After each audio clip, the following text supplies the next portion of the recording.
அன்பர்களே, ஆண்டவராகிய இயேசு கிறிஸ்துவின் நாமத்தில் உங்களுக்கு மனம் நிறைந்த வாழ்த்துக்களை தெரிவித்துக் கொண்டு சத்திய வசனம் திருமறை பாட நிகழ்ச்சிக்கு உங்களை அன்போடு அழைக்கிறோம். சத்திய வசனம், இது தேவனின் வசனம்.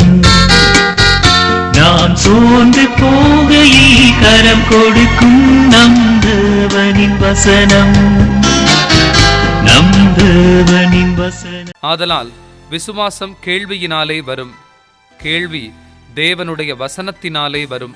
இயேசு கிறிஸ்துவின் இனிய நாமத்தில் சத்தியவசனம் நேயர்களுக்கு என் அன்பின் வாழ்த்துக்கள். கிறிஸ்தவ ஜீவியத்தில் வளருவது எப்படி என்பதை தியானித்து கொண்டிருக்கிறோம். கிறிஸ்தவ ஜீவியத்தில் வளருவது என்றால் தேவனுக்கு பிரியமான ஒரு வாழ்க்கையை வாழ்வது. தேவன் விரும்புகிற வண்ணமாக நான் நினைப்பது, பேசுவது, செயல்படுவது எல்லாம் இருக்கும் என்றால் நான் சரியான பாதையில் முன்னேறுகிறேன். அந்த பாதையிலே ஒரு முக்கியமான காரியம் என்னவென்றால் விசுவாசம். விசுவாசம் என்பது நம்பப்படுகிறவைகளின் உறுதியும் காணப்படாதவைகளின் நிச்சயமுமாய் இருக்கிறது. இப்பொழுது இந்த டிவியிலே நீங்கள் என்னை பார்க்கிறீர்கள். நான் தான் பேசுகிறேன் என்பதை நீங்கள் அறிந்திருக்கிறீர்கள். ஆனால் உங்கள் அருகிலேயே ஆவியானவர் இருக்கிறார், உங்களுக்குள்ளும் வாசம் பண்ணுகிறார் என்பதை நீங்கள் உணர்கிறீர்களா? இல்லை. ஆனால் அது உண்மைதானே? அப்படி என்றால் காணப்படாதவைகளின் நிச்சயம் என்பது நான் பார்க்கிறது மட்டுமல்ல, பார்க்காமல் இருக்கிறதையும் நான் உணர்ந்து கொள்ள வேண்டும். உங்களிடத்தில் ஒன்றை கேட்கிறேன். புவி ஈர்ப்பு விசை உங்களில் இருக்கிறதா? அந்த புவி ஈர்ப்பு விசை இருக்கிறதுனால தான் நான் குதிச்சா திரும்ப பூமிக்கு வாரேன். நான் விழாமல் இருக்கிறதுக்கு காரணம் இந்த இதுதான். இன்னும் ஒன்றை நான் கேட்கிறேன். நீங்கள் மணிக்கு 18,000 மைல் வேகத்திலே போய்கொண்டு இருக்கிறீர்களா? அந்த அனுபவம் உங்களுக்கு உண்டா? நிச்சயமாக பூமி சூரியனை சுற்றி அந்த வேகத்தில் ஓடுவதால் நீங்களும் அந்த வேகத்திலே நீங்கள் ஓடிக்கொண்டு இருக்கிறீர்கள். உணர்கிறீர்களா? இல்லை. ஆனால் அதை நம்புகிறோம். ஏனென்றால் அது நிரூபிக்கப்பட்டது. அப்படியே தேவன் நம்மோடு இருப்பதும் ஒரு நிரூபிக்கப்பட்ட ஒரு காரியம். நான் பார்க்க முடியாது, உணர முடியாது, ஆனால் அது உண்மை. 2-3 பேர் எங்கே இருக்கிறீர்களோ அங்கே அவர்கள் நடுவில் இருக்கிறேன் என்று சொன்னவர் நம்மோடு இருப்பதும் உண்மை. அவர் தனிப்பட்ட மனிதர்களை பார்த்து அவர் சொல்லுகிறார், பயப்படாதே, நான் உன்னோடு இருக்கிறேன். ஆகவே முதலாவதாக காணப்படாதவைகளை நான் நம்ப வேண்டும். இரண்டாவதாக விசுவாசம் இல்லாமல் தேவனுக்கு பிரியமாயிருப்பது கூடாத காரியம். அப்போ நானும் தானியேலை போல பிரியமானவனேன்னு அழைக்கப்படன்னா நான் இந்த விசுவாசத்தில் நான் வளரணும். இந்த விசுவாசத்தில் எப்படி வளர முடியும்? அதுக்கு ஒரு சில ஆலோசனைகளை வேதத்திலிருந்து நான் உங்களுக்கு சொல்லுகிறேன். நீங்கள் அதை கடைப்பிடியுங்கள். கிறிஸ்தவ ஜீவியத்தில் கண்டிப்பாக வளருவீர்கள். நீங்களும் ஒரு விசுவாச வீரனாய் மாறுவீர்கள். முதலாவதாக, ஒருவனுக்குள் எப்படி விசுவாசம் வரும்? இந்த கேள்விக்கு பதில் சொல்வது எளிதல்ல. ஏனென்றால் நான் ஒரு கிறிஸ்தவ ஜீவியத்தை ஆரம்பிக்கிறேன் என்றால் கிருபையினாலே விசுவாசத்தை கொண்டுதான் நான் ரட்சிக்கப்பட வேண்டும். ஆகவே பரிசுத்த ஆவியானவர் எனக்குள் ஒரு உணர்வை தூண்டி ஒரு உண்மையை வெளிப்படுத்தி, நான் இயேசுவே தேவன், அவரிடத்தில் சொன்னால் என் பாவத்தை மன்னித்து என்னை புது சிருஷ்டியாய் மாற்றுவார் என்று நான் நம்பி தேவனிடத்தில் அறிக்கை செய்யும் பொழுது என்னை அவர் புது சிருஷ்டியாய் மாற்றுகிறார். அந்த ஒரு காரியம் நடக்கும் பொழுது நான் பார்க்கிறேன். எப்படி நான் இயேசுவை நம்பினேன் என்றால் அதற்கு பவுல் ஒரு விளக்கத்தை கொடுக்கிறார். அது என்னவென்றால், ரோமருக்கு எழுதின நிருபம் 10ஆம் அதிகாரம் 17ஆம் வசனம். ஆதலால் விசுவாசம் கேள்வியினாலே வரும், கேள்வி தேவனுடைய வசனத்தினாலே வரும். தேவனுடைய வசனம்தான் அடிப்படை. அதை நான் வாசிக்கும் பொழுது நான் அதிலே வல்லவன் ஆகிறேன். தேவனுடைய சத்தத்தை அந்த வசனங்களிலே நான் கேட்கிறேன். ஆகவே அவரை பற்றி அறிந்து கொள்கிறேன். விசுவாசம் கேள்வியினாலே வரும், கேள்வி தேவனுடைய வசனத்தினாலே வரும். இந்த வசனம் எப்படி இன்னொருத்தனுக்கு போகுதுன்னா, நீங்கள் அந்த 14ஆம் வசனத்தை வாசிக்கணும். ரோமர் 10:14. அவரை விசுவாசியாதவர்கள் எப்படி தொழுது கொள்ளுவார்கள்? அவரை குறித்து கேள்விப்படாதவர்கள் எப்படி விசுவாசிப்பார்கள்? கேள்விப்படனா என்ன செய்யணும்? பிரசங்கிக்கிறவன் இல்லாமல் எப்படி கேள்விப்படுவார்கள்? ஆகவே இயேசு கிறிஸ்துவை குறித்து கேள்விப்பட வேண்டும் என்றால் அவரை குறித்து சொல்லுகிறவர்கள், பிரசங்கிக்கிறவர்கள் இருக்க வேண்டும். அது நீங்கள்தான். பாருங்கள், மார்க்கு 5ஆம் அதிகாரத்திலே ஒரு நிகழ்வு உண்டு. 12 வருஷமாய் பெரும்பாடுள்ள ஒரு பெண் தனக்கு உண்டானவற்றை எல்லாம் விற்று வைத்தியர்களிடத்தில் கொடுத்து மிகவும் கஷ்டப்பட்டு எல்லாவற்றையும் இழந்து நிற்கிறாள். வியாதியோ கொஞ்சங்கூட சுகமாகவில்லை. இந்த நேரத்தில் அவள் இயேசுவை பற்றி கேள்விப்படுகிறாள். கேள்விப்பட்டவுடன் அவளுக்குள் ஒரு விசுவாசம், ஒரு நம்பிக்கை வருகிறது. இந்த மனிதனை நான் தொட்டால் நான் குணமாவேன். அந்த நம்பிக்கை எப்படி வந்ததென்றால் இயேசுவை குறித்து அவள் கேள்விப்பட்டாள். மார்க்கு 5ஆம் அதிகாரம் 26-27 வாசிக்கிறேன். அநேக வைத்தியர்களால் மிகவும் வருத்தப்பட்டு தனக்கு உண்டானவைகளையெல்லாம் செலவழித்தும் சற்றாகிலும் குணமடையாமல் அதிக வருத்தப்படுகிற போது இயேசுவை குறித்து கேள்விப்பட்டு, நான் அவருடைய வஸ்திரங்களை ஆகிலும் தொட்டால் சொஸ்தமாவேன். நிறைய பேர் அப்படி தான் இருக்காங்க. நான் எத்தனையோ கடவுள்கிட்ட கும்பிட்டேயா, ஒன்றுமே நடக்கலை, இந்த இயேசுவையாவது வணங்கி பார்ப்போம்னு வர்றவங்க இருக்கிறாங்க. இந்த இயேசுவை குறித்து கேள்விப்பட்டு வரும்பொழுது தான் அவர்களுக்குள் விசுவாசம் வளர முடியும். அதைத்தான் பவுல் சொல்லுகிறான். விசுவாசம் கேள்வியினால் வரும், கேள்வி தேவ வசனத்தினால் வரும். இந்த வசனம் பிரசங்கிக்கிறவர்களால் அறிவிக்கப்படும். நீங்கள் யாருக்காவது இயேசுவை குறித்து சொல்லியிருக்கிறீர்களா? அப்படி என்றால் ஒரு ஆத்மாவை அழிவினின்று நீங்கள் ரட்சிக்க முடியும். இரண்டாவதாக, கீழ்ப்படிய வேண்டும். எபிரேயர் 11:8 நாம் பார்க்கிறோம், ஆபிரகாம் கீழ்ப்படிந்தான். அவன் கீழ்ப்படியதான் அவனுக்குள் விசுவாசம் அதிகமானது.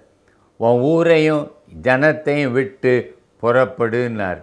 தான் போகும் இடம் எதுவென்று தெரியாமல் அவன் புறப்பட்டான். அது ஒரு கீழ்ப்படிதல்.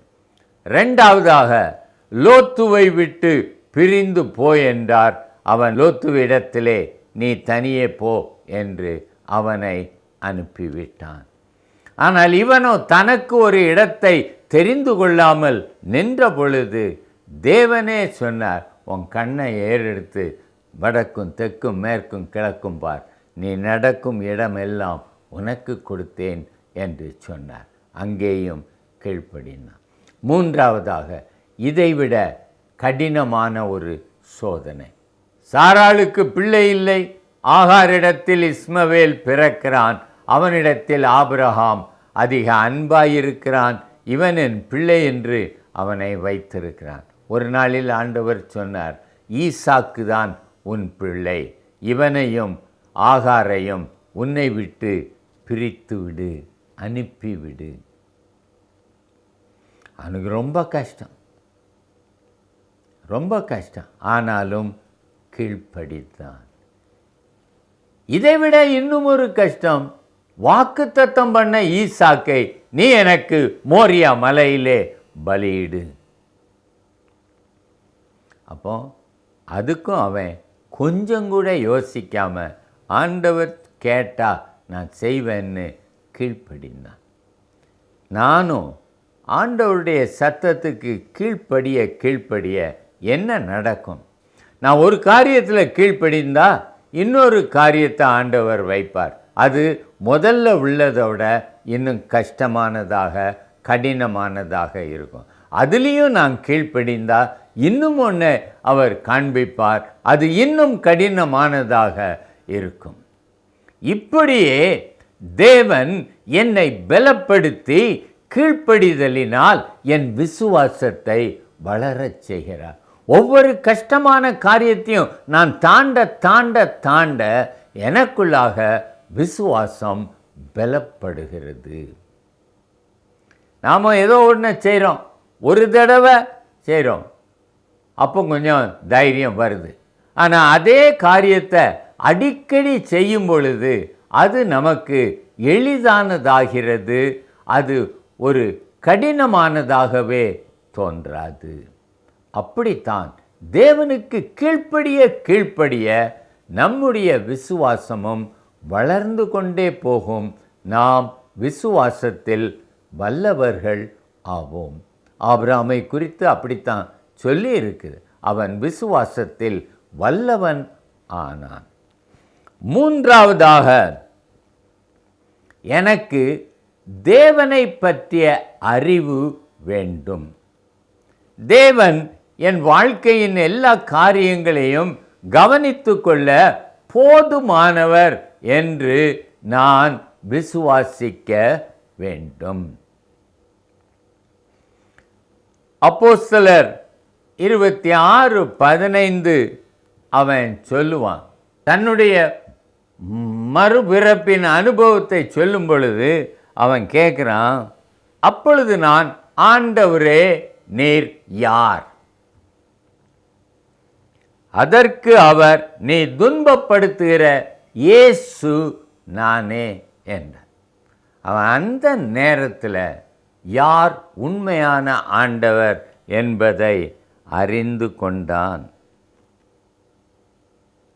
அன்னையிலிருந்து அவன் அவர் யார் என்ற கேள்வியை கேட்கவே இல்லை. 2 தீமோத்தேயு 1:12 பார்த்தீங்கன்னா பவுல் சொல்லுவான், அது நிமித்தம் நான் இந்த பாடுகளையும் அனுபவிக்கிறேன், ஆயினும் நான் வெட்கப்படுகிறதில்லை. ஏனென்றால் நான் விசுவாசித்திருக்கிறவர் இன்னார் என்று அறிவேன். நான் அவரிடத்தில் ஒப்பு கொடுத்ததை அவர் அந்நாள் வரைக்கும் காத்து கொள்ள வல்லவராய் இருக்கிறார் என்று அறிந்திருக்கிறேன். பவுலுக்கு அவர் யார் என்றது தெரிந்தது. என்னை காத்து கொள்ள வல்லவர், நியாய தீர்ப்பில் என்னை காத்து கொள்ள வல்லவர். நேபுகாத்நேச்சார் நிறுத்தின பொற்சிலையை வணங்க மாட்டேன் என்று சொன்ன ஷாத்ராக், மேஷாக், ஆபேத்நேகோவுக்கு அவர் யார், தான் வணங்குகிற தேவன் யார் என்பது நன்றாக தெரியும். அவன் சொன்னான், நேபுகாத்நேச்சாரே, இந்த காரியத்தை குறித்து நான் உமக்கு பதில் சொல்ல வேண்டிய அவசியம் இல்லை. நான் ஆராதிக்கிற தேவன் என்னை உம்முடைய கைக்கும் இந்த சூளைக்கும் தப்புவிக்க வல்லவராய் இருக்கிறார், தப்புவிப்பார் என்று அவன் சொன்னான். சகோதரனே, உங்களுக்கு உங்கள் வாழ்க்கையில் உள்ள பிரச்சனையை தீர்க்கிறதுக்கு இயேசு வல்லவர்னு நீங்கள் அறிந்திருக்கிறீங்களா? அறிந்திருந்தா நீங்கள் அடுத்தவங்கிட்ட போய் உதவி கேட்டு நிற்க மாட்டீங்க. தேவனே உங்களுக்கு உதவி அனுப்புவார். அதுதான் விசுவாசம். மனுஷன் மேலே நம்பிக்கை வைக்கிறதுக்கும் தேவன் மேலேயும் நம்பிக்கை வைக்கிறதுக்கும் உள்ள வித்தியாசம். நான் மனுஷனை நம்பினா நான் மனுஷங்கிட்ட போய் உதவி கேட்பேன், அவன் ஏமாத்துவான். ஆனால் நான் தேவன் மேல் நம்பிக்கையாய் வைத்திருந்தால் நான் தேவனிடத்தில் உதவி கேட்பேன். வானத்தையும் பூமியும் உண்டாக்கின தேவனிடத்திலிருந்து எனக்கு ஒத்தாசை வரும்னு நான் விசுவாசித்திருந்தா அவர்கிட்ட கேட்பேன். அவர் எனக்கு உதவி செய்யும் ஒரு மனிதனை அனுப்புவார். அவர் அனுப்புவார், நான் தேட வேண்டாம். தேவன் எனக்கு ஒரு மனிதனை அனுப்புவார். சகோதரனே, அதுதான் நான் விசுவாசிக்கிறவர் யார் என்ற அறிவு எனக்குள்ள இருக்கணும். அந்த அறிவு இருந்தால் என் விசுவாசத்தில் நான் உறுதியாக இருப்பேன். எந்த பிரச்சனைனாலும் கலங்கவே மாட்டேன். விசுவாசி பதறான். நான் எதுக்கும் பதறவே மாட்டேன். காரணம், நான் விசுவாசித்திருக்கிறவர் இன்னார் என்று அறிவேன். ஆக நாம் தேவனை அறிகிற அறிவில் ஒவ்வொரு நாளும் அதிகமாயிட்டே இருந்தோம்னா விசுவாசத்தில் நாம் வளருகிறவராக இருப்போம். கடைசியாக, நான் விசுவாசத்தை செயலில் காட்ட வேண்டும். கிரியை இல்லாத விசுவாசம் செத்தது. நான் இயேசு கிறிஸ்துவை விசுவாசிக்கிறேன்னு சொல்லிட்டு ஒவ்வொரு கஷ்டத்துக்கும் ஒருத்தன்ட்ட ஓடுனா, என்னையா நீ ஒரு ஆண்டவர், பெரிய ஆண்டவரை வணங்குறேன்னு சொல்கிற, இதுக்கெல்லாம் இவ்வளவு பதறியன்னு எவனாவது கேட்டால் எவ்வளவு கஷ்டமாக இருக்கும். கிரியையில் நான் காண்பிக்க வேண்டும். ஆபிரகாம் கிரியையில் காமித்தான், அது அவனுக்கு நீதியாக எண்ணப்பட்டது. பிறகு அந்த விசுவாசத்தை நான் ஒவ்வொரு நாளும் பழகணும். விசுவாசத்தில் நடக்க பழகணும். சின்ன சின்ன காரியங்களில் நான் இயேசுவை நம்பி அவர் எனக்கு செய்ய செய்ய பெரிய காரியங்கள்லேயும் அவர் என்னை நடத்துவார்னு நான் நடக்க ஆரம்பிக்கணும். அப்போதான் மற்றவங்க பார்ப்பாங்க. நான் கிரியையில் என் விசுவாசத்தை வெளிப்படுத்தும் பொழுது மற்றவர்கள் இவனுக்குள் என்ன விசேஷம் என்று அதை காண்பார். ஒன்று, முதல்ல செத்த விசுவாசமாக இருக்கலாம். ரெண்டாவது, அது பிசாசின் விசுவாசமாக இருக்கலாம். யாக்கோபு நிருபத்தில் சொன்ன, தேவன் உண்டென்று நம்புகிறாய், நல்லதுதான், பிசாசுகளும் நம்பி நடுங்குகின்றன. நீ தேவனுக்கு பயப்படுறதில்லை, பிசாசு நடுங்குது. அது கீழ்ப்படியாது, ஆனால் தேவன் இருக்கிறாருன்னு பயப்படும்.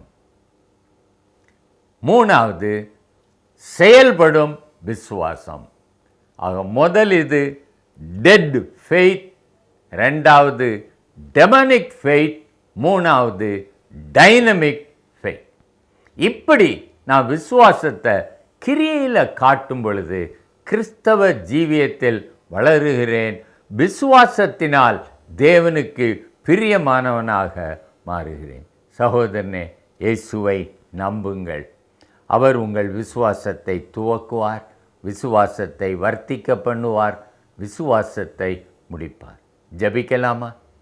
அன்பின் தகப்பனே, எங்கள் விசுவாசத்தை வர்த்திக்க பண்ணி நாங்கள் உலகத்தை சார்ந்திராமல் உம்மை சார்ந்திருக்கும்படி எங்களை வழிநடத்தும். இயேசு நாமத்தில் பிதாவே, ஆமென். இந்த புத்தகம் பற்றிய விபரங்களுக்கு சத்திய வசனம் அலுவலகத்தை தொடர்பு கொள்ளவும்.